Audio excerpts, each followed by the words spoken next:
speaking of athletics, I remember many years ago I had come on the show where I was singing the glory of, Lionel Messi. And you were like, who? Right. Who's Lionel Messi? And then you mentioned some MMA fighter that I'd never heard of. And I remember your exact response. You looked at me and said, how dare you, sir? Let me flip it back to you. How dare you? So you are a Messi fan finally? You've come around to the truth? Well, he's an amazing soccer player. I mean, that goal. There's no denying. Okay, well, since I'm on the number one show in the world. He's a wizard. Didn't they offer him like some fucking insane amount of money and he just said no? Saudi Arabia. How much they offer A different guy just got offered $1 billion for 1 year. Yeah, Mbappe. What? Mbappe. What? $1 billion for a year? Well, 330 of that is so that he can transfer to the team, and then 771 is for his services to play soccer for a year. They're buying everybody, the Saudis. And Jesus. LeBron said if they offered him, he'd fucking take off and play. They have so much money. But let me tell you something. LeBron will become Saudi Arabian king. He'll be the king of basketball over there. That's right. What? That is so crazy. Yeah. The December 18th, 2022 World Cup final. You talk about the power, the emotional power of sports, right? My family and I were sitting and watching the World Cup final, and we had the extent to which we were emotionally vested in Messi winning the World Cup can only demonstrate the beauty of sports, right? Because here's a guy that, right, we've never met him. Right. We're not Argentinian. Right. He doesn't know that we're alive. Right. And yet it's life and death for us that he should. I mean, it was so harrowing. I don't know if you watched the game, that at one point my son, who's 11 years old, said, I can't watch this anymore. I'm going to have a heart attack.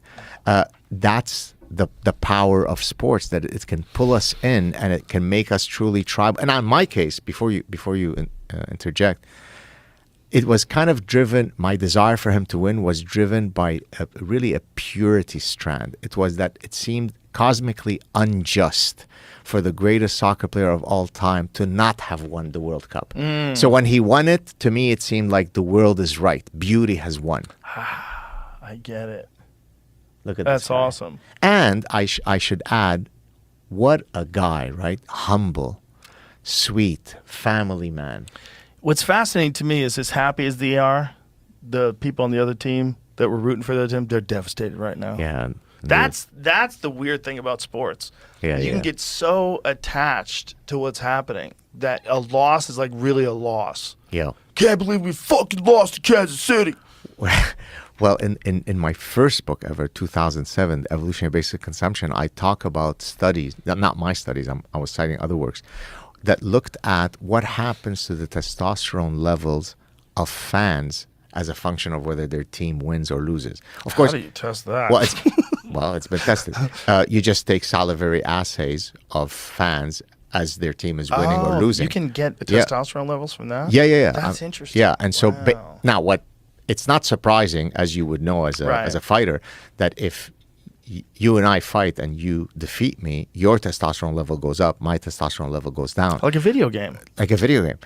Except what's happening here is that there is a vicarious endocrinological response. The fans are having the same increases in their testosterone levels or decreases as a function of their team winning or not. That's quite extraordinary. And that shows you why we become so bonded to our favorite players and so on.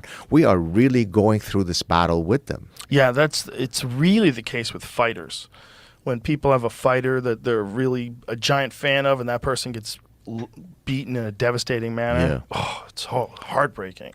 There's even studies, by the way, that have looked at what happens to sexual behavior of fans after their team wins or loses.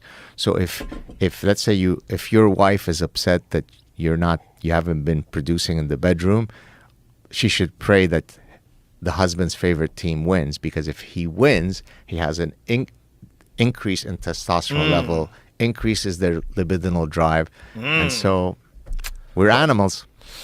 It's just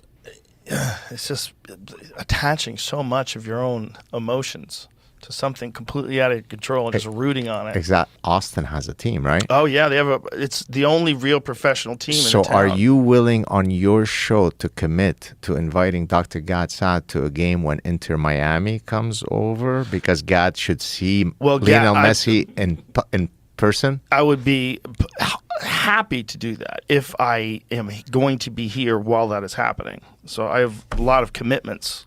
You know, Yes. I don't necessarily know that I don't know when that is. You know, But would you want to go? But if yes. If I was free, I 100% want to go with you. Oh, I really enjoyed it.